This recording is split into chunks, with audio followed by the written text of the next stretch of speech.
দেখবেন আপনাদের এলাকার কত মানুষ মারা যায়, মারা যাওয়ার সময় বিছানায় প্রস্রাব পায়খানা করে দেয়। কত মানুষ মারা যায়, মারা যাওয়ার সময় দাঁত জিহ্বায় কামড় দিয়ে মারা যায়।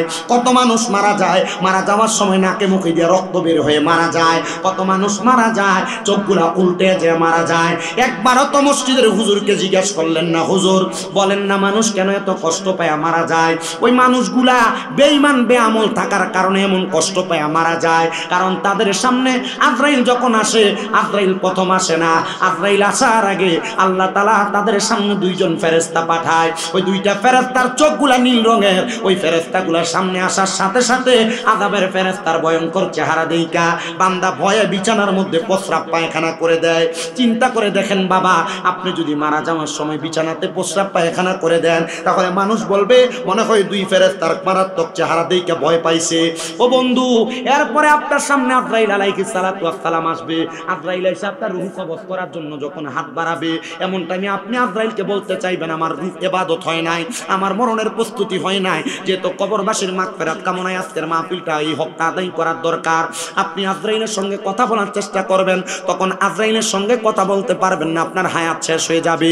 এই জন্য আপনার এই জিহ্বাটা দুই চোয়ালের মাঝখানে কামড় পড়ে যাবে। ও মুসলমান, ও নবীর উম্মতের দলেরা, এবার আপনি চোখের ইশারা দিয়ে আজরাইলকে বোঝানোর চেষ্টা করবেন। আপনার চোখগুলা আজরাইলের দিকে তাকাইতে তাকাইতে আপনার চোখগুলা উল্টে যাবে। হাইরে, আজরাইল যখন আপনার বুকের মধ্যে হাত দিবে, আপনার ঘাড়ের শাহরগগুলা ঠাস ঠাস করে ছিঁড়ে যাবে, হাতের রগগুলা ছিঁড়ে যাবে, পায়ের রগগুলা ছিঁড়ে যাবে। আজরাইল রূহ কবজ যখন করবে, ইদ্রিস আলাইহিস সালাতু ওয়াস সালাম বলে একটা জীবিত ছাগল বকরিকে জীবিত অবস্থায় লটকায়া চামড়াটা টাইনা টাইনা ছিঁড়া ফেললে ওই বকরির যত কষ্ট হয়, একটা বেঈমান বেআমল বান্দার রূহ কবজ করার সময় বান্দার কাছে এত কষ্ট হয়। নবী গো, বুঝতে পারলাম না, এত কষ্ট হয়, এত কষ্ট কি তারে দেওয়া হবে? বলে হ্যাঁ দেওয়া হবে। ও মায়ার নবী, নবী গো, মরার পরে তার অবস্থা কেমন হবে? তার রূহ যখন আজরাইলে কবজ করবে, নাকের মধ্যে একটা রুমাল লাগায়া আজরাইল সামনের দিকে যাবে। প্রথম আসমানের সামনে গেলে ওই প্রথম আসমানের ফেরেশতারা তার দিকে তাকায়া তাকায়া থু থু নিক্ষেপ করবে। আজরাইল জিজ্ঞাসা করবে থু থু কেন নিক্ষেপ করো? বললে বান্দা নামাজ না পড়তে পড়তে, বান্দা গুনাহ করতে করতে, হারাম খাইতে খাইতে, পরের হক খাইতে খাইতে, মিথ্যা বলতে বলতে বান্দার রূহটা একটা দুর্গন্ধযুক্ত রূহ হয়ে গেছে। এজন্য বান্দাটারে দুনিয়ার জমিন থেকে নেওয়ার সময় আমরা নাকের মধ্যে কাপড় লাগায়া বান্দার দিকে থুতু নিক্ষেপ করি। বলে বান্দার ঠিকানা কোথায়? বলে ফি নারি জাহান্নাম খালিদিনা ফিহা, বান্দার ঠিকানা হলো জাহান্নাম। এই মানুষগুলা অন্য কোনো মানুষ না, জাহান্নামে একদিন দুই দিন থাকবে না, খালিদিনা ফিহা চিরস্থায়ী বাসিন্দা হয়ে থাকবে। আল্লাহ তারা কারা? বলে উলাইকা হুম শাররুল বারিয়া, এরা হলো দুনিয়ার সবচাইতে নিকৃষ্ট মানুষ, বদ মানুষ। আপনি মনে কইরেন না আপনি বদ কাজ করে বেঁচে যাবেন, মনে রাখবেন ইন্না বাদশা রব্বিকাল আসাদিদ, নিশ্চয়ই আমার আল্লাহর ধরা শক্ত ধরা। আল্লাহ যদি শক্তভাবে পাকড়াও করে, আপনি বান্দা ছুটতে পারবেন না। সাহাবায়ে কেরাম কান্না করতে করতে 40 জন একসাথে বেহুশ হয়ে গেছে, 30 জন গড়াগড়ি করে কাঁদতেছে, ইয়া রাসূলুল্লাহ তাহলে যারা মুমিন তারা কেমনে মরবো? আমার নবী বলতেছে মুমিন যারা তারা কিভাবে মরবে জানো?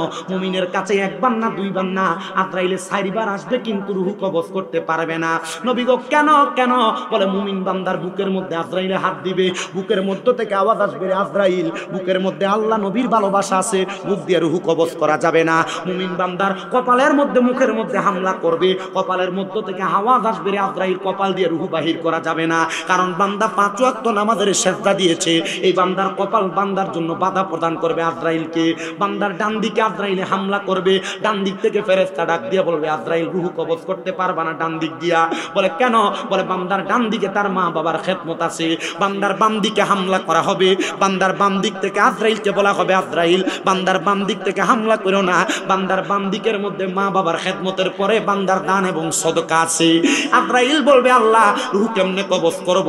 বলে বান্দা ইন্তেকাল করার আগে কালেমা পড়বে, মুখ দিয়ে বাতাস বের হবে, তখন বান্দা কালেমা পড়ার সময় রূহটা কবজ করবে। সাহাবায়ে কেরাম বলে নবী বেঈমানের বেআমলের কষ্ট হইছে, ইমানদারের কি কষ্ট হবে না? না না না, ইমাম কুস্তালানী রহমতুল্লাহ আলাইহি বলে একটা ছোট বাচ্চা কান্না করলে দুধের জন্য মা দুগ্ধ পান করে মাথার মধ্যে হাত তুলে দিলে বাচ্চা যেমন ঘুমায়া যায়, ইমানদার বান্দার রূহটা বাতাসের মাধ্যমে এমন ভাবে বের করবে ইমানদার বান্দা টের পাবে না, টের পাবে না। এবার বলেন ইমানদার হইয়া মরতে চাই কি চাই না?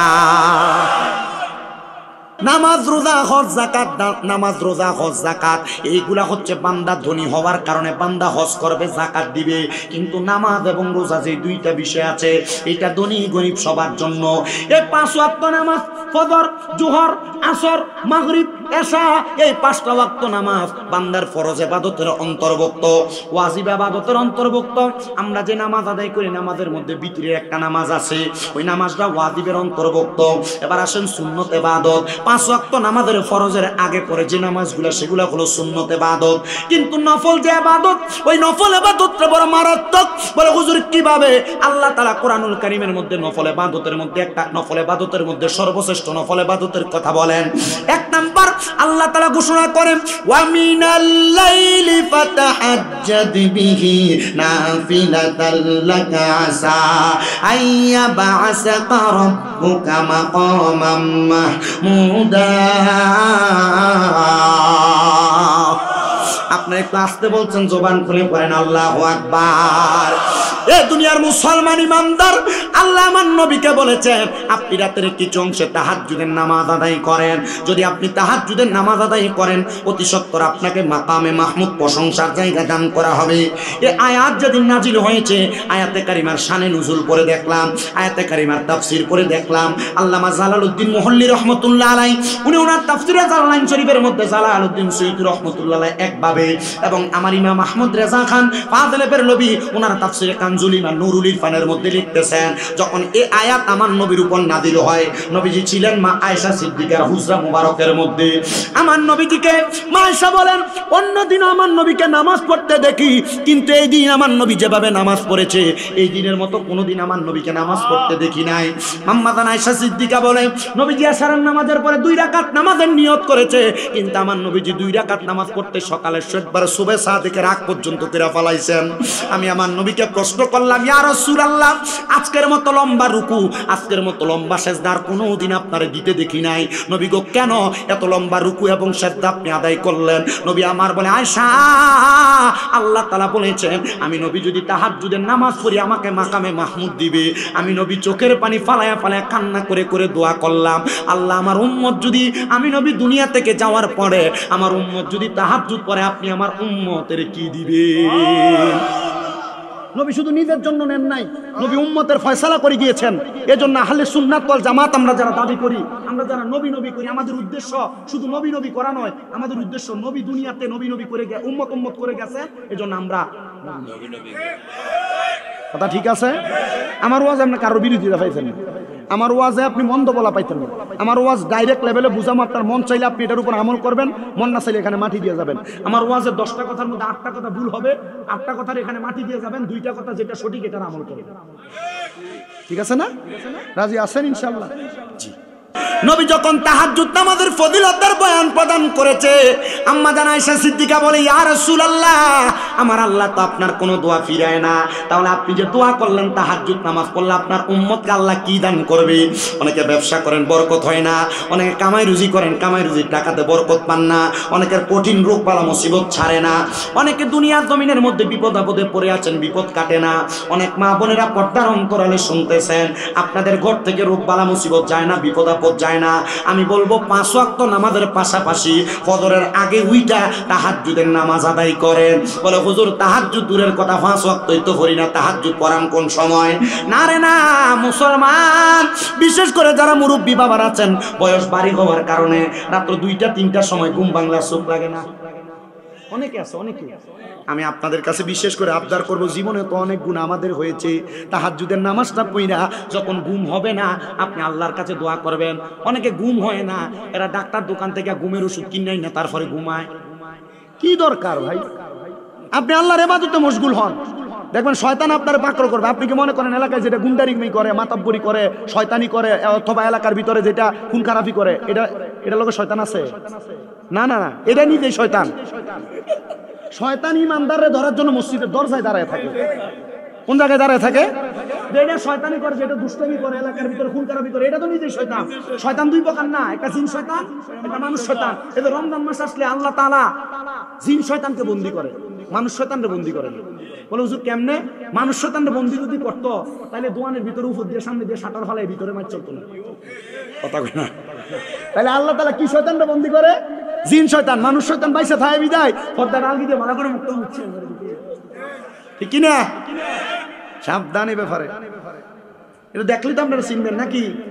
আল্লাহ, আমি গত রমজানের আগে আমার এলাকায় ওয়াজ করানোর পরে ফুসকে ফুসকে সুডু ফুলা পান, এরা মাশাআল্লাহ কই দেখ স্বামী বেঁধে ওয়াজ করছে শয়তান, মনে মানুষ শয়তান মুক্ত ব্যক্তি বানানোর পরে আমরা এলাকার মুয়াজ্জিন আমার বিচার দেখো, হুজুর ফলানি তো ওয়াজের আমল করে লাইছে। আমি বললাম কি আমল করছে?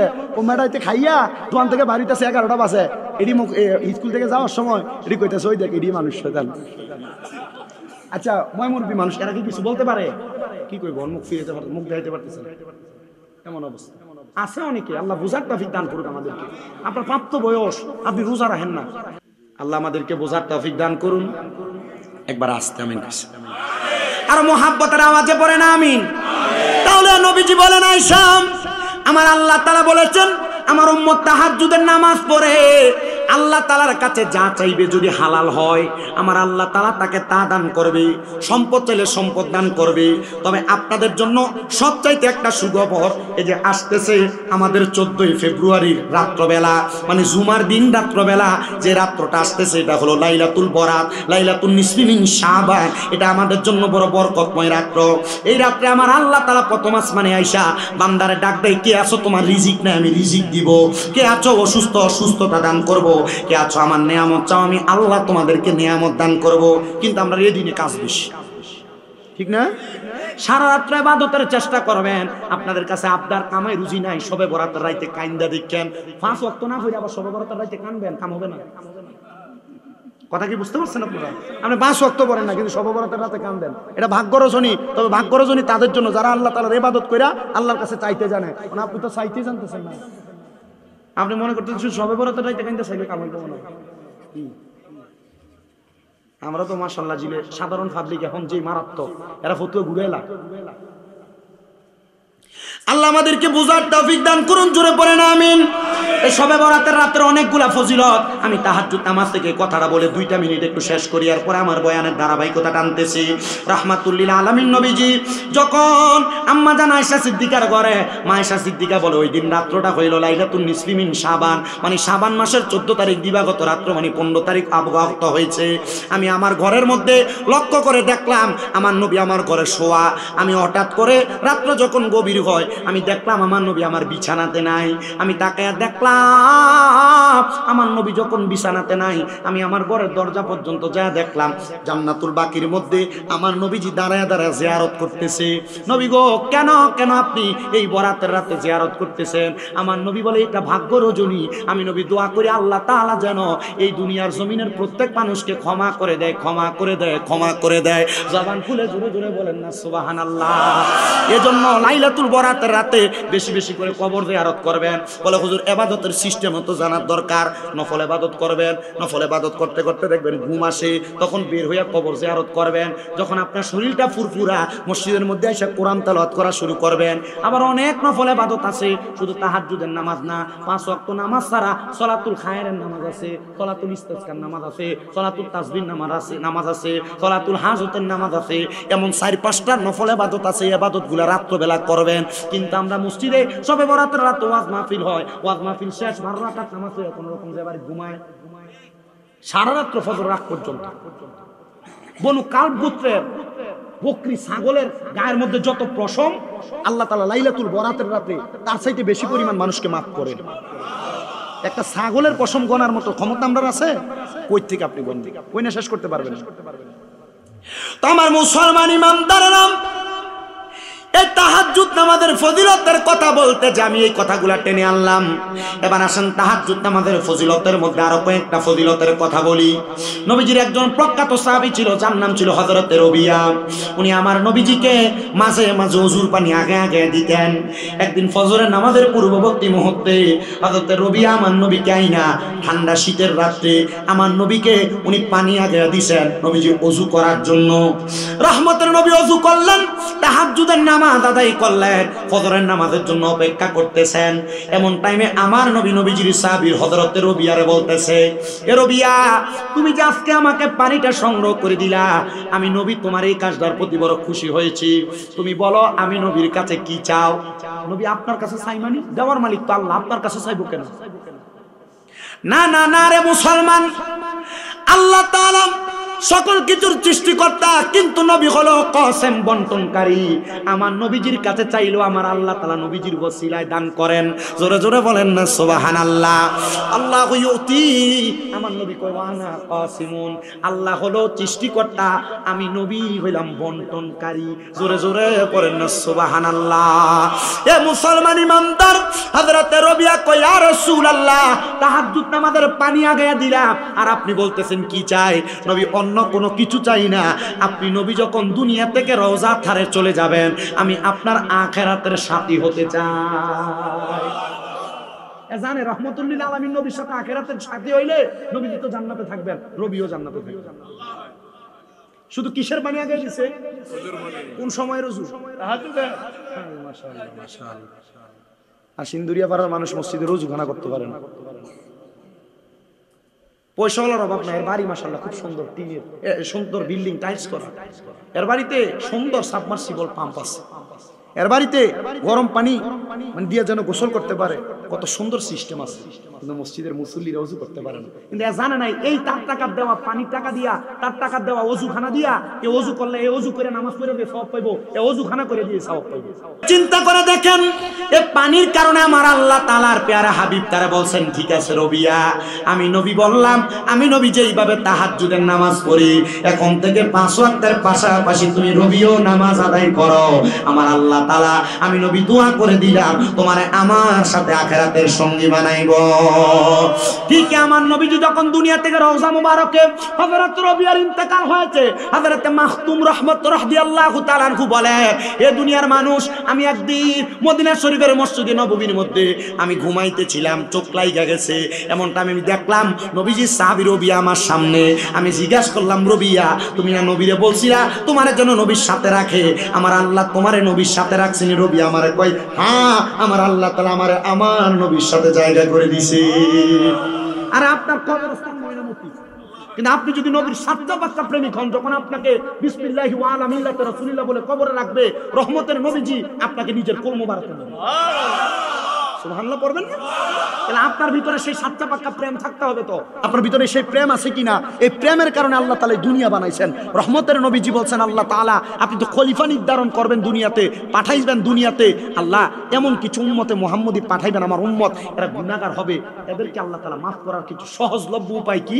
আল্লাহ তাআলা বলেছেন, আপনার উম্মত যদি অল্প কিছুক্ষণ সময়ও আমি আল্লাহ তাআলাকে একনিষ্ঠতার সাথে ডাক দেয়, আমি আল্লাহ সব গুনাহ মাফ করে দেব। তবে একনিষ্ঠতার কথা বলছেন, একনিষ্ঠতা। একনিষ্ঠতা আসবে হালাল খাইলে, কিন্তু আমরা খাই সুদ, ঘুষ, পরের হক মাইরা মাইরা খাইতে খাইতে আমরা অভ্যাস খারাপ হয়ে গেছে। আবার আমরা সমাজের মানুষের সুদ করে নিয়ে মানায় মসজিদের সভাপতি, মানায় মসজিদের সেক্রেটারি, কথা কেন মানে না? আপনি ঠিক কইলেও ঠিক, না কইলেও ঠিক। আল্লাহ আমাদেরকে বুঝার তৌফিক দান করুন। জোরে পড়েন আমিন। একবার আস্তে কইছি আমিন, আরো জোরে পড়েন আমিন। ও মুসলমান, তাহাজ্জুদ আমাদের আরেকটা ফজিলতের কথা বলি। আল্লাহ পাক রব্বুল আলামিনের একজন বান্দা, যার নাম হযরত সুলতান মাহমুদ গজনবী রাহমাতুল্লাহ আলাইহি, ওনার জীবনীর 7 খণ্ডের একটা ইতিহাস খণ্ডর কিতাব আছে। হযরত সুলতান মাহমুদ গজনবী বলেন, আমি আল্লাহ তাআলার কোরআনুল কারীমের আয়াতের আমল করি। আমি প্রত্যেকদিন তাহাজ্জুদের নামাজ পড়তাম, কিন্তু বড় ঘটনা, আমি তাহাজ্জুদের নামাজ পড়া যখন তাহাজ্জুদ নামাজ পড়ার জন্য ওযু করতে আমি আমার বাড়ি থেকে বের হইছি রাস্তায়, আমি চিন্তা করলাম বাড়িতে না, আমি নদীর মায়ে দায়েম যেটা প্রবাহিত পানি দিয়ে ওযু করব। আমি নদীর সামনে যাইতেছি, এমন টাইমে নদীর সামনে যাওয়ার পরে আমি দেখলাম 4 জন ব্যক্তি সামনে দিয়ে হাইটা যায়। সুলতান মাহমুদ গজনবী বলেন, আমি তাহাজ্জুদ করতে বের হইলাম। আমি মনে করছি এতদিন আমি মনে হয় একা একা তাহাজ্জুদ করি, মারহাবা 4 জন লোক দেখা যায়, এরাও তো মনে হয় তাহাজ্জুদের নামাজ পড়ে। আর ওই 4 বেড়া এরা কইতেছে, আমরা তো তাহাজ্জুদ নামাজও পড়তে বাইরে, আমরা বাইরেছি চুরি করবার লাগিয়া। আর এরা ওই নদীর পার থেকে বলতেছে, আরে দেখছুনি, আমরা শুধু একা চুরি করি না, আমরা লগে ওই পারে দেখা যায় আরেকজন চুরি করতে আইছে। সুলতান মাহমুদ গজনবী ভালো মানুষ, চিন্তা করো, এ সাইডটা সুর, চিন্তাধারো চিন্তা করতেছে। আমরা চারজন চুরি করি, চারজন চুরি করে আসতে কষ্ট হয়, কিন্তু একা বাড়িতে চুরি করতে। একটু মনোযোগ দিয়ে শুনবেন, এই কথাটা আপনাকে খোদার ভয় অন্তরে জাগিয়ে দিবে। সুলতান মাহমুদ গজনবী বলেন, আমি আস্তে আস্তে করে সামনের দিকে যখন যাই, আমি দেখলাম তারা নদীটা পার হয়ে আস্তে আস্তে করে আমার সামনে দিয়ে যায়। আমি জিজ্ঞাসা করলাম, আপনারা কেন এখানে আসছেন? তারা আমার উত্তর দেয়, আপনি যেই কামে আমিও সেই কামে। আচ্ছা, আসলে কি উনি যেই কামে তারা কি সেই কামে? আপনি যেই কাজে আসছেন আমরাও সেই কাজে। কিন্তু সুলতান মাহমুদ গজনবী বলেন, চারজন একসাথে, কিন্তু আমি একা। আপনারা এক কাজ করতে আসছেন? বলে, হ্যাঁ আমরা সেই কাজ করতে আসছি। বলে, তাহাজ্জুদ নামাজ পড়বেন তো এই পারে আসছেন কেন? সেই পারে তজু করা যাইতো। না রে বেটা, তাহাজ্জুদ নামাজ তো পড়তে আসি না, আমরা আসছি চুরি করবার লাগা। কোথায় চুরি করবা? বলে, আমরা খবর পাইছি এই নদীর ওই পারের মধ্যে সুলতান মাহমুদ গজনবী নামক বড় আল্লাহর বান্দার বাড়ি। সুলতান মানুষ, বাদশাহ মানুষ, তার বাড়িতে গেলে স্বর্ণ গয়না পাওয়া যাবে। বলে, চারজন আসলা, দুইজন আসলে তো বেশি মাল নিতে পারতা, চারজন আসলে তো মালগুলা ভাগাভাগি হয়ে যাবে। না, আমরা চারজনের চারটা ক্ষমতা আছে, আমরা চায়ের ক্ষমতা দিয়া আমরা বাদশার বাড়িতে চুরি করব। উনি জিজ্ঞাসা করে, চারজনের চার ক্ষমতা কি? বলে, চারজনের চার ক্ষমতা হলো, এক নাম্বার আমার ক্ষমতা, আমি যখন বাড়ির সামনে দিয়া যাই, কুকুর যখন ঘেউ ঘেউ করে, আমি কুকুরের ভাষা বুঝতে পারি। সুরে বলতেছে, কি বলে? আমি কুকুরের ভাষা বুঝতে পারি। দুই নাম্বার আরেকজনের জায়গায়, তোমার ক্ষমতা কি? বলে, আমার ক্ষমতা, আমি ঘরে ঢুকলেই নাকের ঘ্রাণ টান দিলে কোন জায়গায় কোন টাকা পয়সা স্বর্ণ অলংকার আছে আমি এটা বলতে পারি। আর আরেকজন বলতেছে, আমার ক্ষমতা হইল, আমি যখন ঘরের মধ্যে প্রবেশ করি, আমি বাদশা হোক যে হোক তাদের সামনে দিয়ে হাঁটলে আমি তারারে ঘুম পাড়াইতে পারি। আরেকজন ডাক দিয়া কয়, তোমার ক্ষমতা কি? বলে, আমার ক্ষমতা হইল, আমি রাত্রে যারে দেখি দিন হইলে তারে চিনি। কয় ক্ষমতা? চারজনের। তো তারা মনে করছে সুলতান মাহমুদ গজনবী মূলত মিছা কথা কইছে, তাহাজ্জুদ করতে আসে নাই, উনিও মূলত চুরি করতে আইছে। তো বলতেছে, ঠিক আছে, কাজের কথা আসি, আপনি একা মানুষ কি চুরি করবেন? আসেন আমরা একসাথে মিলে চুরি করি। আপনি বলেন আপনার কি ক্ষমতা? বলে, আমার অন্য কোনো ক্ষমতা না, আমি ডাইনে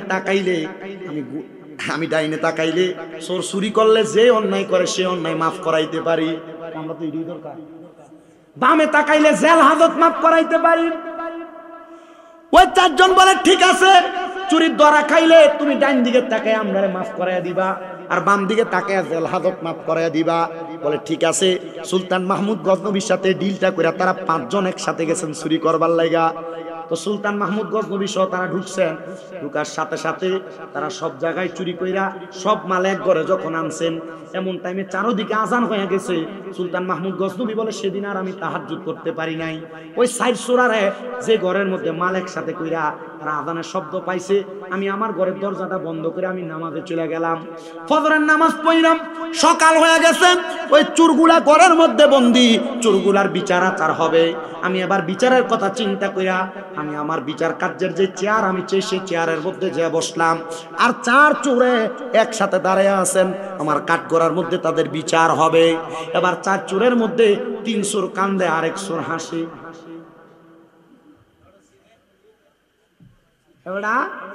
কারণ হ্যাঁ রাইতে যারা দেখে দিনে তারা চিনে, হে তিন চোরা চিনছে না সুলতান মাহমুদ গজনবী। সুরের কিভাবে হেদায়েত দেয়?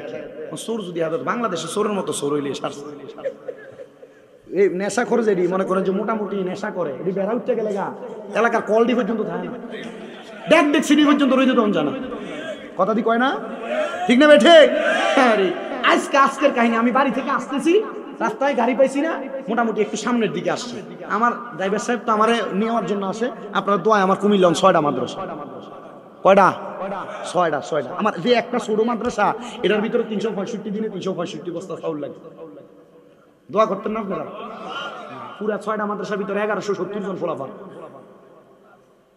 যারা পোলাপান নিয়ে রাস্তাঘাটে আন্দোলন করে, আমরা চাইলে কি ফাঁড়ি নিয়ে দিলে নামতাম? কি দরকার দেশের অরাজকতা তৈরি করার? আমার ঠিক আছে না?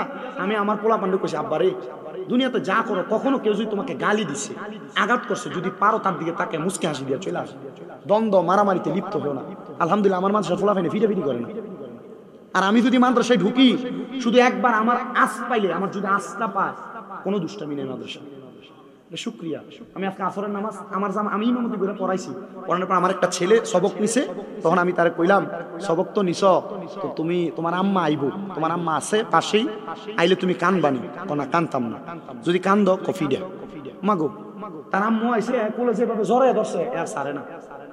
আলহামদুলিল্লাহ আমার মনে হয় আমার এই যে মাদ্রাসাটা ছোট্ট যেটা, এটার ভিতরে যে পোলা পান, এর ভিতরে বেশিরভাগ মনে হয় আমার 33 জন প্রবাসীর পোলা, মানে এদের বাপ বিদেশ, প্রবাসীরা পোলা পান। আমার মাঝে মাঝে অনেক প্রবাসীরা কথা সোশ্যাল মিডিয়ার মাধ্যমে দেখে, ওদের আপনার মাদ্রাসায় পড়ান, কুমিল্লা নূরপুর তাহফিজুল কোরআন মাদ্রাসা চকবাজারের পাশে।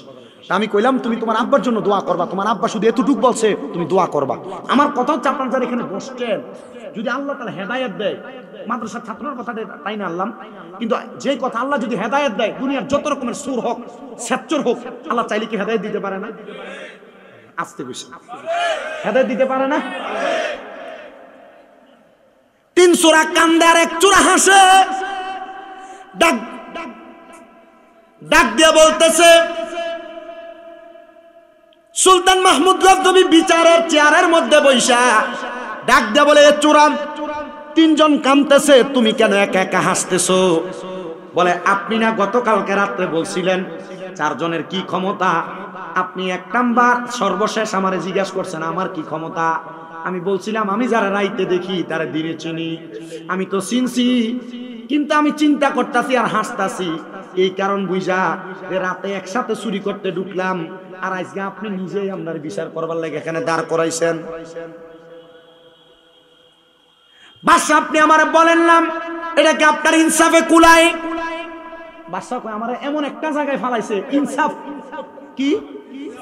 এটা কি আপনার ইনসাফে কুলায়? বাচ্চা কয়, কথা তো সত্য, আমি তারারে বলছি চলো একসাথে চুরি করি, কিন্তু আমি তারারে বলছিলাম আমি তাহাজ্জুদ করি, তোমরা বিশ্বাস করছিলা না।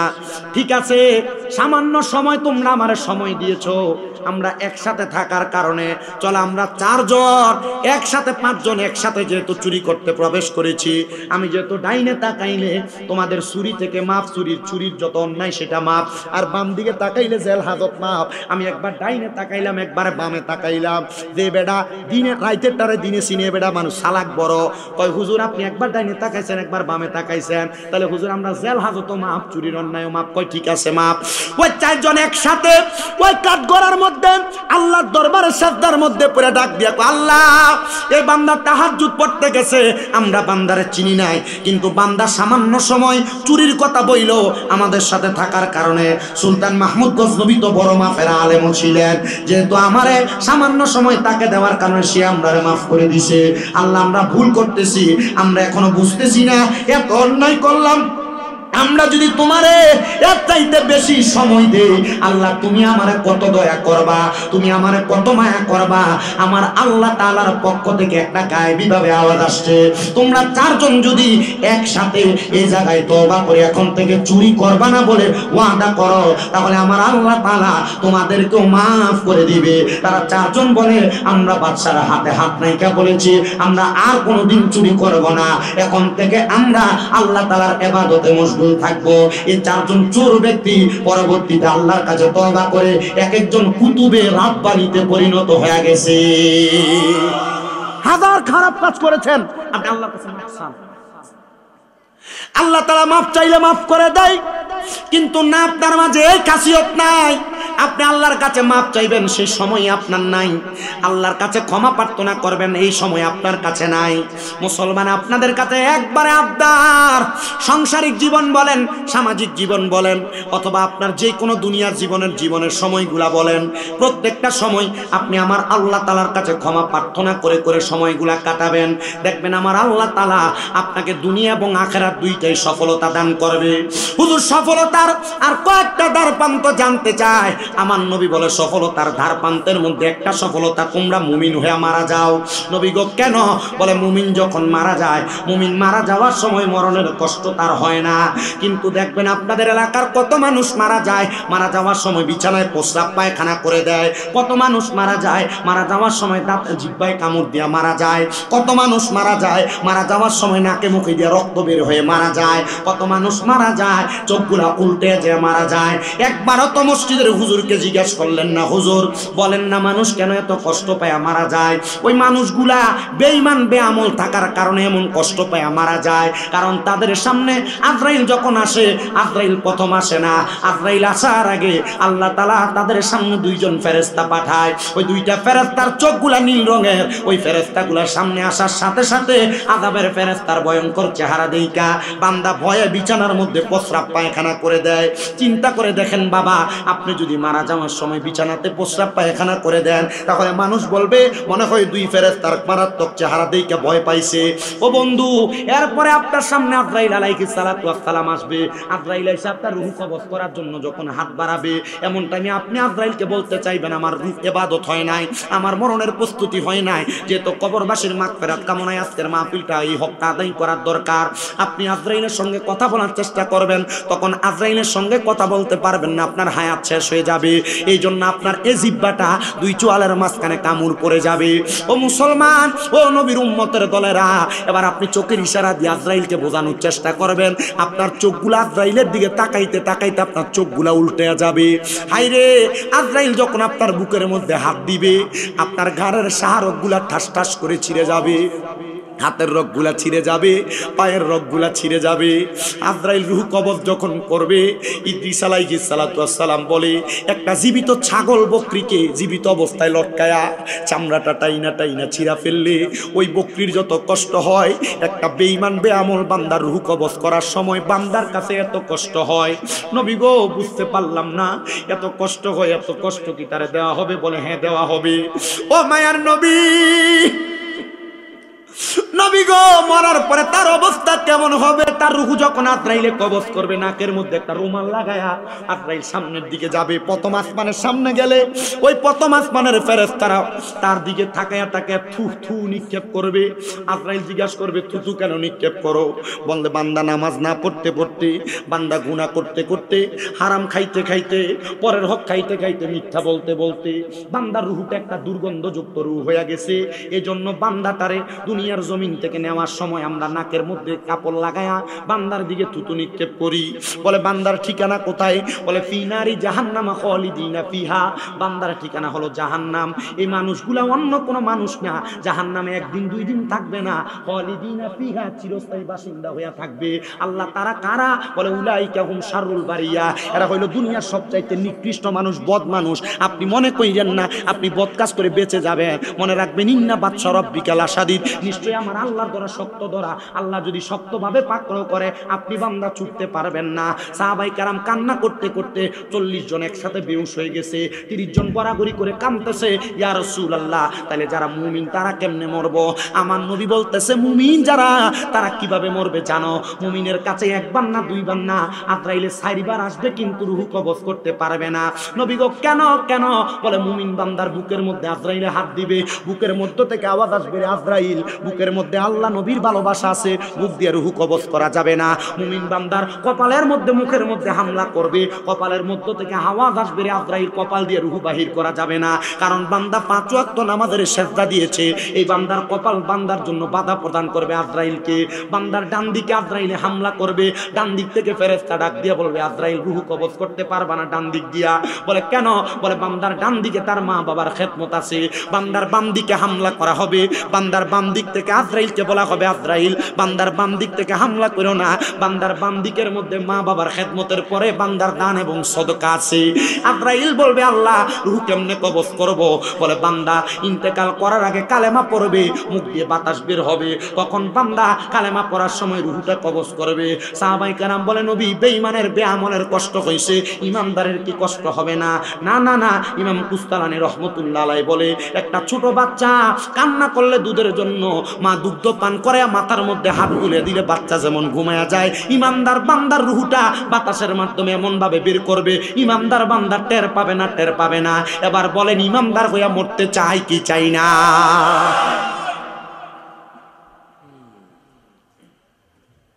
সাহাবায়ে কেরাম প্রশ্ন করে, নবী ইমানদার রুহু নেওয়ার সময় কি নাকে কাপড় দিবে? বলে না, রুহুটারে যখন প্রথম আসমানে নিয়ে যাবে, প্রথম আসমানের ফেরেশতারা বলবে আহালান ওয়া সাহালান মারহাবান দুয়ুফুল্লাহ, দুয়ুফুর রহমান, আল্লাহর মেহমান বলে বলে স্বাগতম জানাইবো।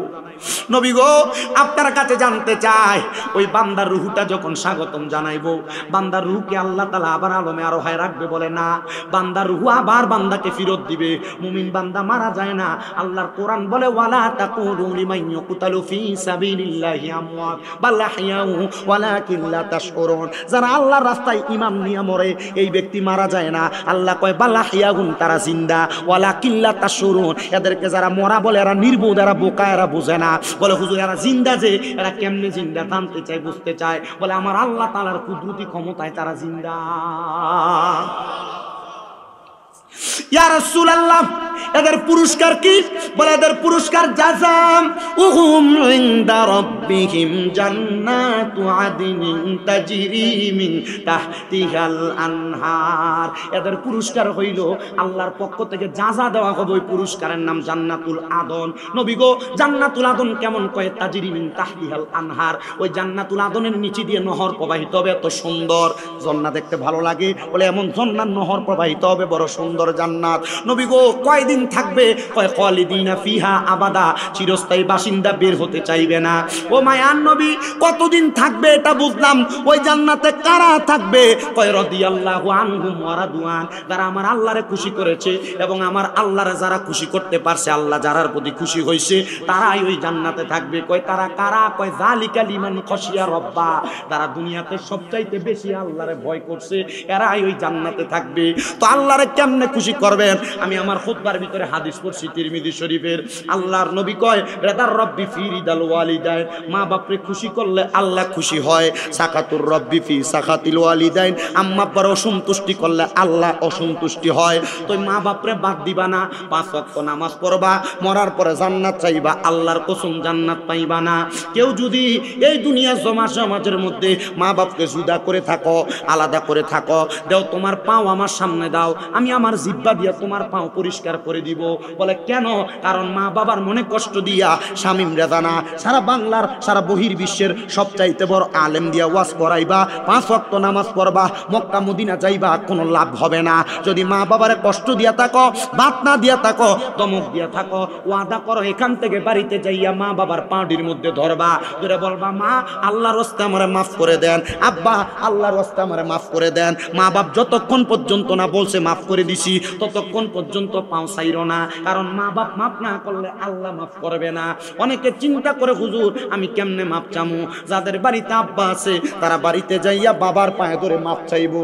আমার তো বাবা নাই, আমি কার পায়ে ধরে মাফ চাইবো? হুজুর যাদের বাড়িতে মা আছে তারা বাড়িতে যাইয়া মার পায়ে ধরে মাফ চাইবো। আমার তো মা নাই, আমি কার পায়ে ধরে মাফ চাইবো? সন্তান মাফ চাওয়ার কোনো সুযোগ নাই, একটু পরে আখিরি মুনাজাত হবে। মনে রাখবা আল্লাহর নবীর ঘোষণা, কোন সন্তানের মা মারা যাওয়ার পরে, বাবা মারা যাওয়ার পরে, ওই সন্তান যদি রব্বির হামহুমা কামা রব্বায়ানি সগীরা বইলা চোখের মনি কোঠার মধ্যে একটা মাছির মাথা পরিমাণ পানি চাইরা দিয়া কান্দে, ওই পানি মাটিতে পড়ার আগে আমার আল্লাহ তাআলা তার মা বাবার জীবনের গুনাহ মাফ করে দেয়। আমি জানি না আজকে কে বর্ষ তোমার মা নাই, আমি জানি না কে বর্ষ তোমার বাবা নাই। অনেকে চিন্তা করে হুজুর 2 ঈদে মা বাবার পা ধরে সালামি করি না, আমি মাপ চাইবো, কেমনে শরম লাগে। না রে সন্তান, মাঝে মাঝে সুযোগ পাইলে মা বাবার পায়ে চুমা দিবা। আম্মা আব্বার পায়ে চুমা দিলে আল্লাহর জান্নাতের চৌকাঠে চুমা দেওয়া সওয়াব পাওয়া যায়। কিন্তু এগুলা তো বর্তমান জামানায় নাই। সালামি করতে চায় না পোলাপানেরা, সালামও করতে চায় না। আরে বাবা, আজকের মাহফিল কবুল হবে কি হবে না এটার গ্যারান্টি কেউ দিতে পারবে না।